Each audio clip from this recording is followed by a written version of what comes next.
اس حوالے سے میں ایک چھوٹی سی بات عرض کرتا چلوں کہ جو نماز جمعہ ہوتا ہے، اور یہاں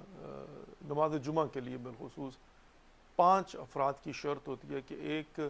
جو ہے وہ امام ہو اور 4 معموم، اور 4 معموم میں 2 عورتوں کو ملا کر ایک مرد کے ایکول ہوتا ہے، تو 4 مرد ہوں، یا کر سکتے ہیں کہ اگر 2 مردوں اور 4 عورتیں ہوں تو وہ بھی تقریباً 6 کا مجموعہ ملا کر بھی 4 کی کیٹیگریز میں آ جاتے ہیں۔ لیکن نماز عید الفطر کے متعلق ایسا نہیں ہے، یو آر الاؤڈ کہ آپ اس کو فرادہ بھی پڑھ سکتے ہیں۔ جمعہ کی نماز تو فرادہ نہیں ہو سکتی،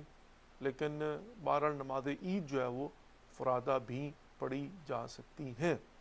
اور اس کے ساتھ ساتھ یہ بھی کیا جا سکتا ہے کہ آپ اپنے گھر میں جو بھی ہیڈ ہے، دیکھیں کچھ چیزیں اس میں کوئی شک نہیں ہے کہ بہت سینسٹیو ہیں، اور ان میں سے ایک یہ پیش امام کا مسئلہ بھی ہوتا ہے کہ اس کے لیے عدالت شرط ہے، یعنی بسائیڈ یہ کہ اس کی قرات ٹھیک ہو، اس کو مسائل کا پتہ ہو، وہ علم رکھتا ہو، اس کے ساتھ ساتھ یہ ہے کہ وہ جو ہے عادل ہو۔ اور یہاں پر عدالت کی کیٹیگری یہ ہوگی کہ وہ علنی طور پر جو ہے گناہ نہ کرتا ہو، یعنی علنی طور پر اوپنلی۔ اگر سیکرٹلی کوئی گناہ کرتا ہے اور جس کا خاص افراد کو پتہ ہے،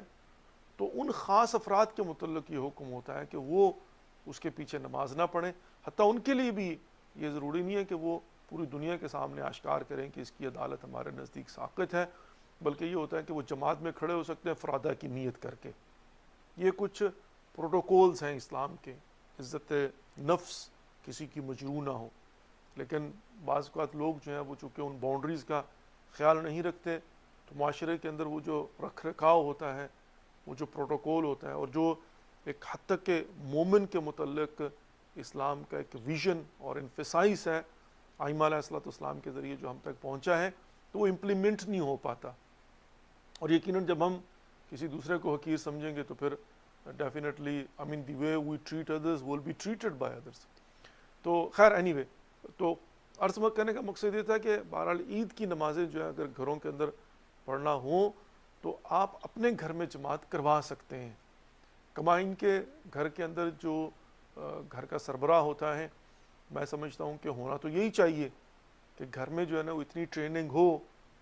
کہ آپ گھر کے اندر جو ہے وہ نماز باجماعت پڑھ سکیں۔